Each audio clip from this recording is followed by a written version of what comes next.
All right, we'll give it another minute or so. I don't see anyone just yet on here.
All right, good afternoon, everyone. We will go ahead and get started since I'm being told that the session will be made available and attendees can join at any time. So we'll go ahead and start. And then if attendees join us throughout the session, we'll show the screen at the end as well as with the thank you and information and details.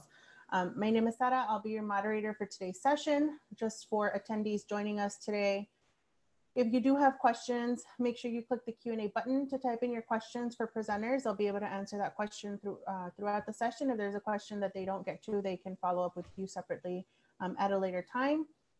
As participants, your cameras and microphones will be off, so you will be muted. Panelists cannot see or hear you at this time. And we do encourage you to sign up for more sessions. We do have other sessions that are being offered virtually. You can check out the schedule at iacac.org. And a recording of this session will be made available on the same website, on the IACAC website at a later time. So we will go ahead and get started, and I will pass things over to our presenters. Thank you. All right, thank you so much, Sarah. We appreciate it. Let me go ahead and share our presentation and get started. So we're so excited you're either joining us today or watching this afterwards. We wanted to put together a panel that goes over different resources for undocumented students throughout this college journey. So we created a guide for navigating higher education, and we hope you find this helpful. First, we wanted to introduce ourselves. So my name is Anna Dutton. I am a freshman admission counselor at Aurora University. You'll see in that pic there, I graduated from AU in 2018. My name is Lupe Flores. I am a freshman admissions counselor here at Northern Illinois University, and I'm also in grad school here working on my school counseling program. Hi everyone, my name is Melissa Ramirez. I am an admissions counselor at Illinois State University, and I'm also a graduate student in our College Student Personnel Administration program at ISU. Hi there, I am Wendy Kelly. I'm the Associate Director of Admissions here at Augustana College, and I have been doing college admissions work for over 20 years. Welcome today. Hello everyone, my name is Kenny Gonzalez. I'm an admissions counselor and Latinx coordinator at Eastern Illinois University. I'm an EIU alum as well. Thanks for joining us today.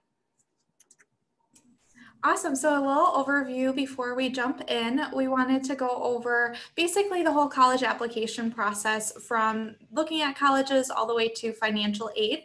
And then at the end, we'll talk about some institutional resources or highlights that we have at our institutions, as well as some Q&A. We did have some terms to know before we start the presentation.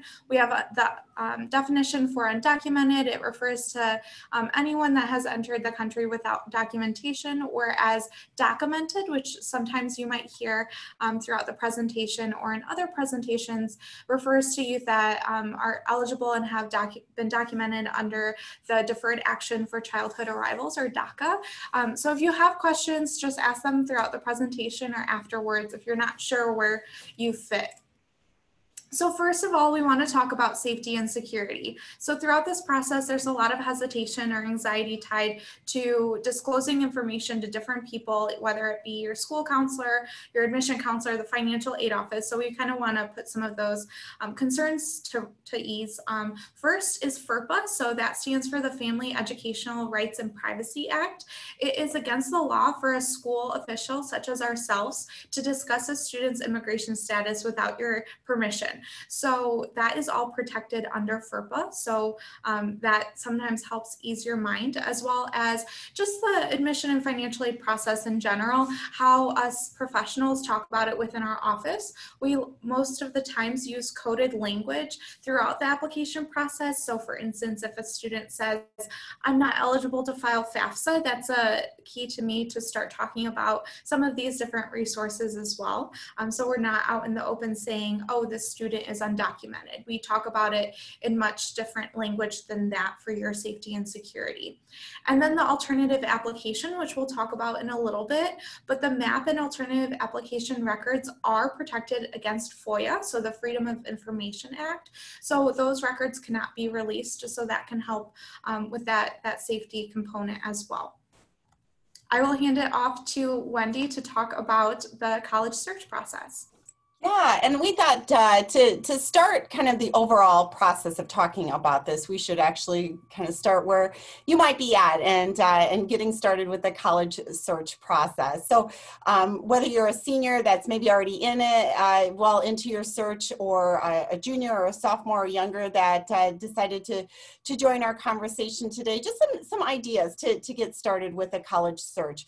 One of the things that I recommend first to all students is, talk to your older friends where they've looked at colleges, where they've applied. Do they like the school that they're attending? Talk with your family, your parents, aunts and uncles, and get a little bit more of some guidance maybe from some of the older adults in your life. Your school counselor at your high school also is a great resource to help with getting started with the college search process. One thing that I recommend too is to make a list of important factors that you want in a college. You want something bigger, smaller, close to home, far away. It doesn't need to have your major. Do you know what you want to major in yet? And it's okay for these to change throughout the college search process. As you start asking questions and getting information, what you may have thought of, oh, that's something I really want in a college, that might change. And so know that is okay. There's a lot of search sites out there that students can go on and type in certain factors: distance from home, the size of the school, is it co-ed? Most schools are there residence halls on campus? And get an idea of schools that match you. And then go on to those college websites and do a little research on your own. Get on mailing lists. That way you won't miss out on deadlines or special opportunities for visit events, that type of thing. And even though it's been a little bit more of a challenge right now, we do encourage students to start visiting colleges. For colleges that are in person, if you can get on those college campuses, especially for those of you that are seniors, there are a lot of virtual visits out there as well. I would venture to say that just about every college has some kind of virtual opportunity to learn more, to attend an information session, to learn about academics, to do a virtual tour. That will at least get you started in understanding if that school is a good fit for you. If you know what your career path is, talk to people in that career about their search. We call these informational interviews. You're interviewing them for information. Find out how they got started on their career, what they would do differently. That can help to give you a little bit of guidance as well as you get started with the college search process and kind of what you might envision your path being. And then finally, all of us that are here on this conversation today, your admissions counselors, we really are interested in helping you find a good fit. And so, any types of questions that you have for us, we've probably heard. So it's okay to ask those questions that you feel a little bit nervous about, or maybe a little bit embarrassed about, or just like, hey, I just need to know this because I want to know if the food is good, what's the atmosphere like.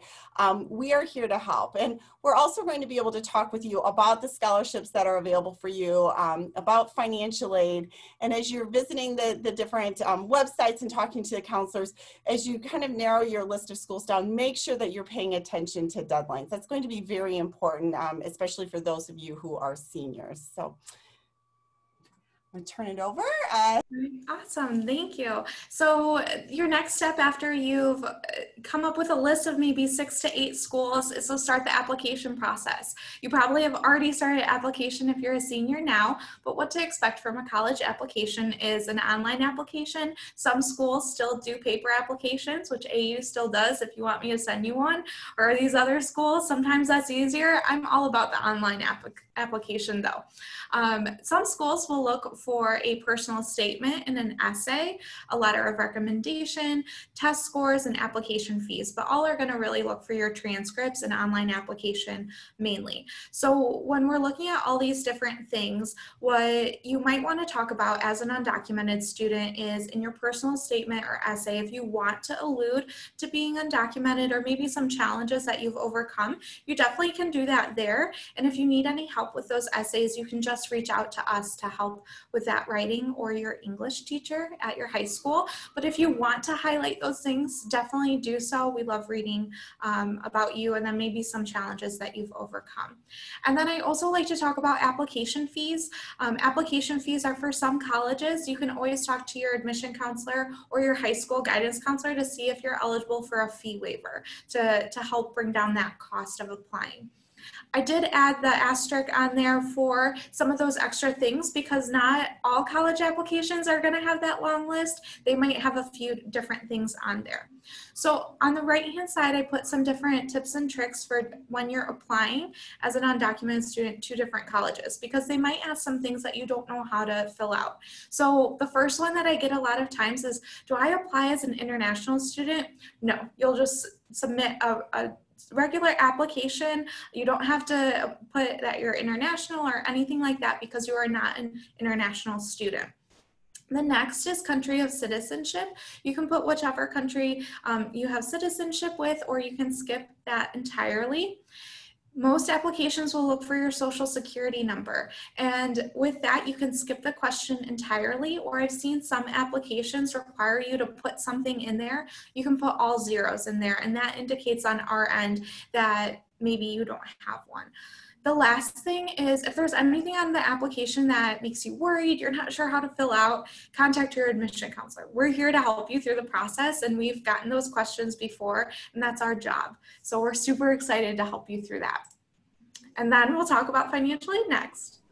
Yeah, so this is definitely one of my favorite things to talk about, especially seeing all of the efforts that a collective of educators, specifically led by leaders over with IACAC, the alternative application for financial aid is now available. And this actually just opened up last year, so it is new, specifically an application that is open for undocumented students and transgender students. So what this application is that it offers financial aid for students within the state of Illinois, which is specifically the MAP grants. So students formally were not able to apply for FAFSA. You still cannot apply for FAFSA if you're an undocumented student, but you are eligible to receive financial aid through the state of Illinois via the MAP grants. Again, this application is eligible to students who are undocumented or documented, and or students who are transgender students who are unable to register for the selective service and decide not to file FAFSA. Again, the colleges will also consider the alternative application for institutional aid. So some institutions can give an aid based on your family income or family finances. And the only way we would be able to award that is if we have some sort of documentation, which the alternative application provides that assistance to students. The application can be found directly on the IACAC's website, which is, here's just a preview of what that website looks like. And for all current seniors, you guys can apply now. The application opened up on October 1st. So I strongly encourage everyone who is looking for financial aid resources to head over to the IACAC website and apply for the alternative application. As far as documents that you'll need, you will still need, are required to either provide a copy of your parents' or yours tax returns if you filed taxes for the year 2019, or if you have any W-2s or any other sort of documents, those will be needed as you submit the application. If you have any documentation of either investments or bank information, you will go ahead and have that available. Again, it might ask you for that kind of information, and if it applies to you, you'll have to enter that as well. And then I know that a lot of parents or undocumented students and parents maybe file their taxes using their ITIN number. Unfortunately, for this application, you will not be using an ITIN. You will actually be entering zeros. You will not provide any social security number if you obviously don't have one. Again, this application is specifically to undocumented students, and you will not be using your ITIN number. A PIN number will be assigned to both you and the parents. So make sure that you go ahead and create that PIN number, especially for parents. That's how you'll be able to go ahead and submit your signature. And just like the FAFSA, the alternative application will need to be filed every single year. So right now you're going to do it as an incoming freshman as a senior, and you'll be doing it every other year until you're done with college. So again, something to keep in mind for the next 4 years. Moving on to a little bit about scholarships and what our opportunities are out there for. I would encourage for students to start with their high school. Many times your high school offers something for either undocumented students or just in general for Hispanic students, and then move on to the community level, anything in the local areas, and also employers. This could be in your own employer or your parents' employer.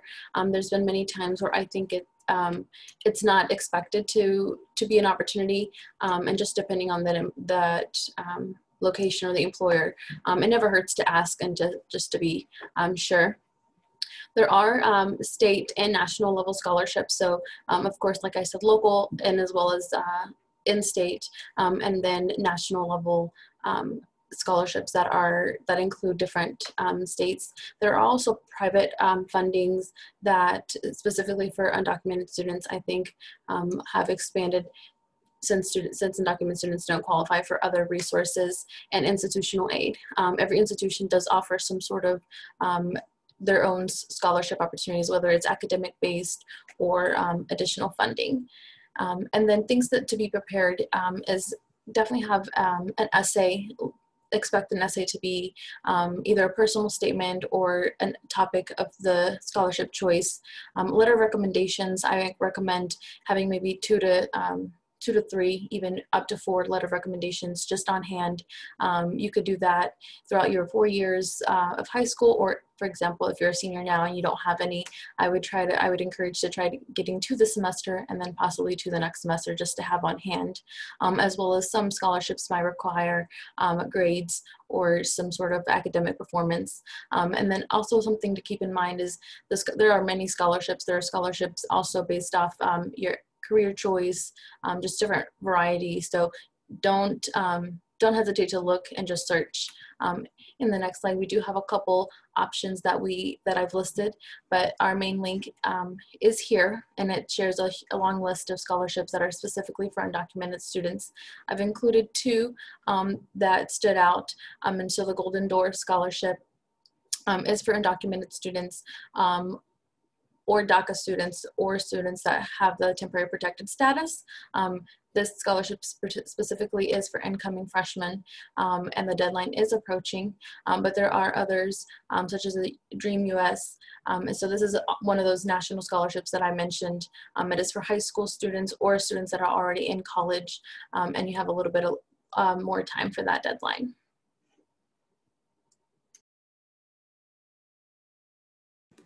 Awesome. So now I'm going to get into majors and careers. But before we get into that, I just wanted to mention some of the differences between a documented student and an undocumented student. So with DACA, you do get a social security number as well as a work permit. So that will allow you different opportunities than as opposed to being undocumented, where you don't have access to those items that you might need. So just kind of keep this in mind. I know that with being undocumented, you are able to get an ITIN, so an individual taxpayer identification number with the IRS. So that's going to be really important when you are considering your options. So I just wanted to mention that before I get into this slide. But a lot of the times students are thinking about, what majors or what careers can I go into being undocumented? And that's something that's super important to think about, because if you really think about it, you're going to college, you're getting your education for the reason of getting a job and starting your career. So these are some things that you want to think about while you're searching for different majors to go into. One of the main things that I always like to tell students is make sure that you're connecting with your academic advisor. And if you feel comfortable, then it's probably a really good idea to let them know about your status. That way they can help you ahead of time. Some major programs have different requirements, whether that be an internship, clinicals, and student teaching, and that ultimately will require you to have some type of permit or for working, and some might even require a social security number. So it's something that you want to work with your advisor to figure out how you can navigate all of those things. And I know that we're not lawyers and I'm not a lawyer, so full disclosure on that. So I just wanted to let you know that these are some things that we've seen students, how they navigate their post-college career, and that's pretty much starting a business or being an independent contractor with an ITIN and a limited liability corporation. So these are all alternative employment options that you can look into to really find that job that you really want. One of the things that I'll mention is that when you're looking at different job opportunities and you're looking at the job postings, just look through it and make sure that you are eligible to apply for that job. Some of the jobs to steer clear from would be federally funded positions or federally funded through grant positions, just because those might not be opportunities that you're eligible for. And then on the next slide, I have some information for the state of Illinois. In 2019, this law was passed. So for students that are looking to get licensed in certain areas, you are now able to without the documentation, so without the social, so you'll see that information on this website, and that way you can get a better idea if your career would require a license and if you're eligible to sit for that license exam. So now we want to hit on some institutional resources. That way we can let you know what our colleges and universities have as far as supporting you and helping you navigate through your college process. So once you're at college, these are the things that we have to offer. So starting at NIU, our application is open to all students, and on our undocumented student website, which is niu.edu/undocumented, you'll see there's a whole section about admission. So it'll tell you exactly how you can apply and how to answer those questions. I know that a lot of the terminology is a little confusing, especially for me. So I can't even imagine for a student navigating it, but it is important because there are certain laws and regulations that we have to follow. So there is some great information on that website on how to answer those questions. In addition, on that website, you'll also find a whole area that explains all of our scholarship opportunities. And I'll talk a little bit more about that in just a second. But I did want to mention that we do have a coordinator for undocumented student support, which I think is phenomenal. Sandy Lopez is our coordinator, and she really helps students, advocates for students, and she's really there to support you. So she is also the sponsor for the Dream Action NIU, which is a student organization here. And what they do is they are out there advocating for our undocumented students. And in addition, I learned a lot about Dream Action NIU, and they have a whole Facebook page of resources. They meet weekly on Wednesdays, and they're open to having future Huskies join meetings. And they send emails with undocumented student scholarships. So I think that that's really cool that they send that updated list. In addition to that, at NIU, we have faculty advocates for undocumented students.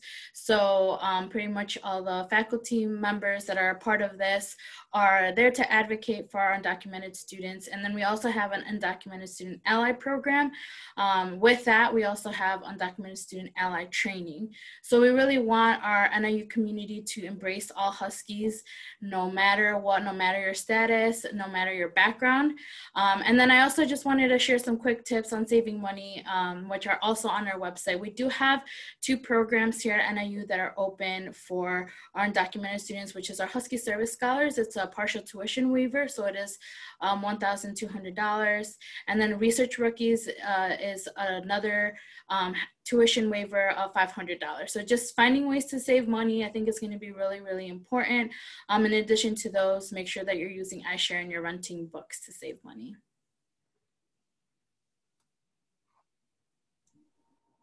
And a little bit about Eastern. So as well, Eastern welcomes all applicants regardless of status.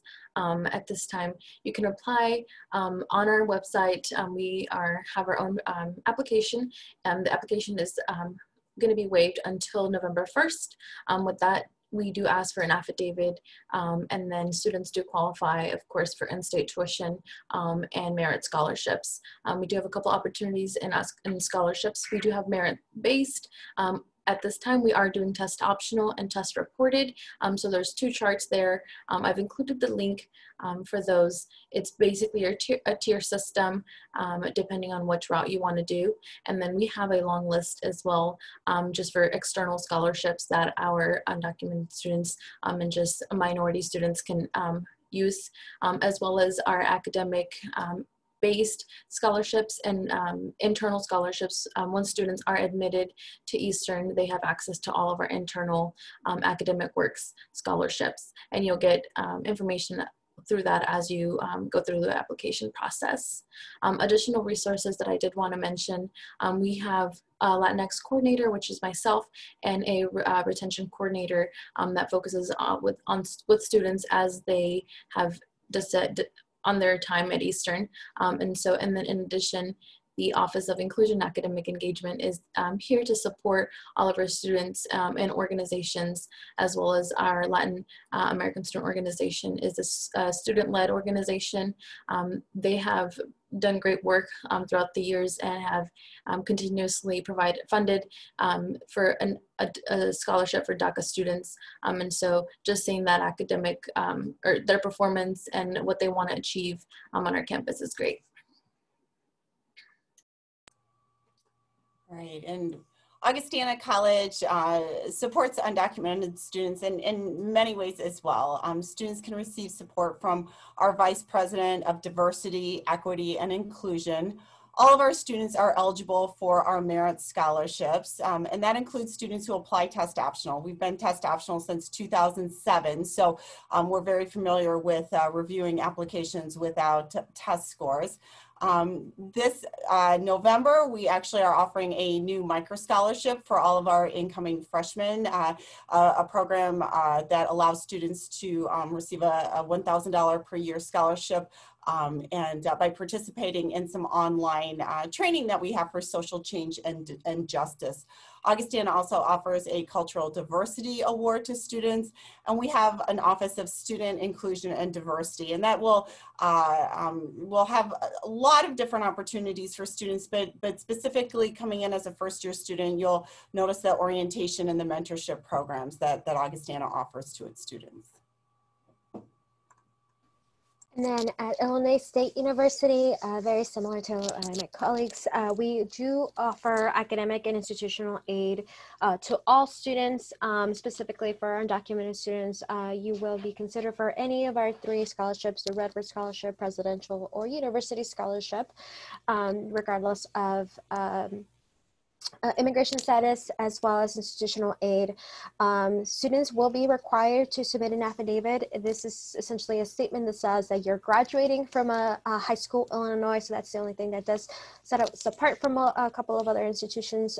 This affidavit is required along with your admissions application, and again, that just says that you're graduating from high school in Illinois. Very similar, like we said before, you will not be applying as a international student.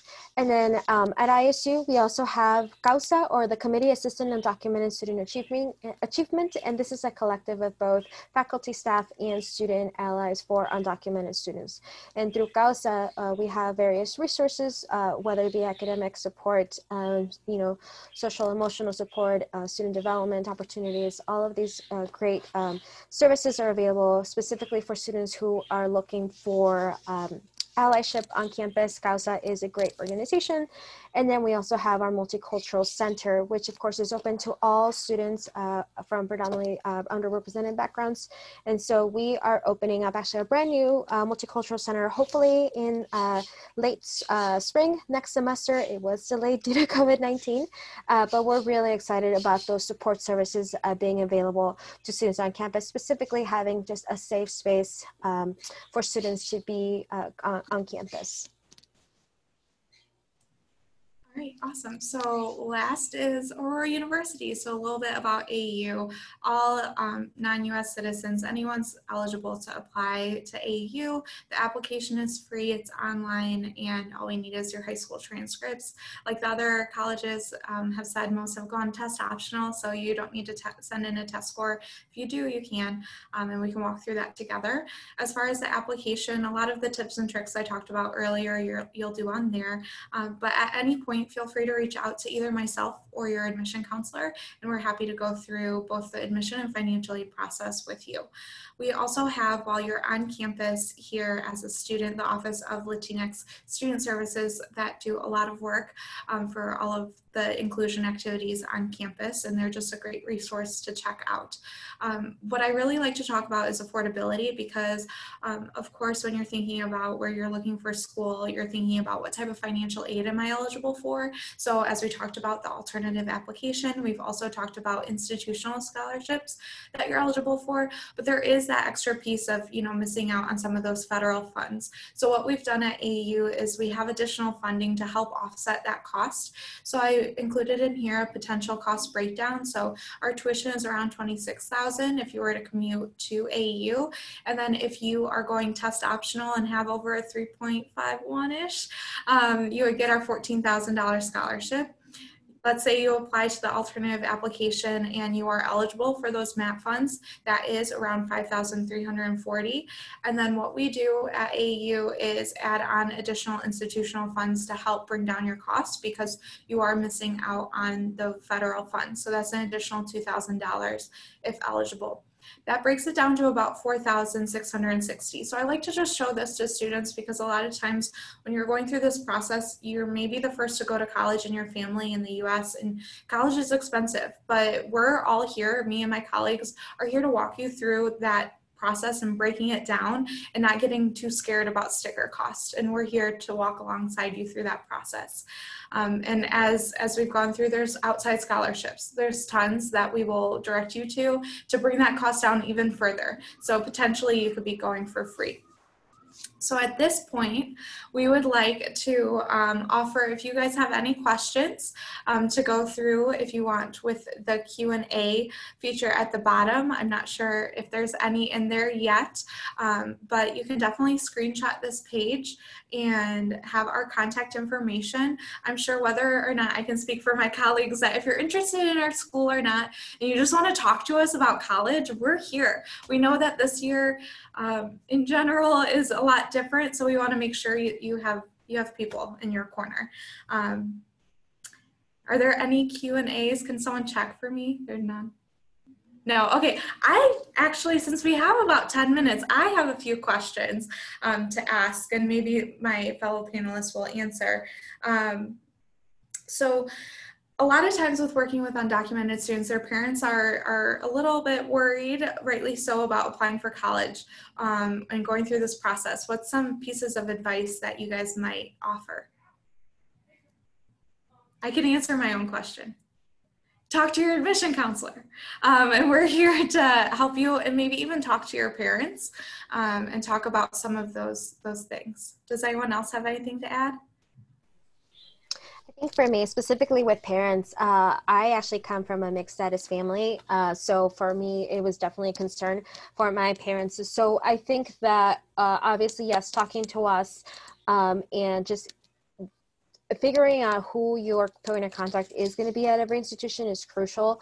And then you can hold on to that person and say, hey, I am very interested in your institution, but I'm definitely going to need some extra assistance. Can I just like stick with you? Then that way you have someone that you can turn to and say, you know, these are my next steps. What do I need to do? Or just kind of identify what documentation you need, anything like that. Just having that key person is going to be crucial, specifically for students of mixed status families or undocumented DACA students.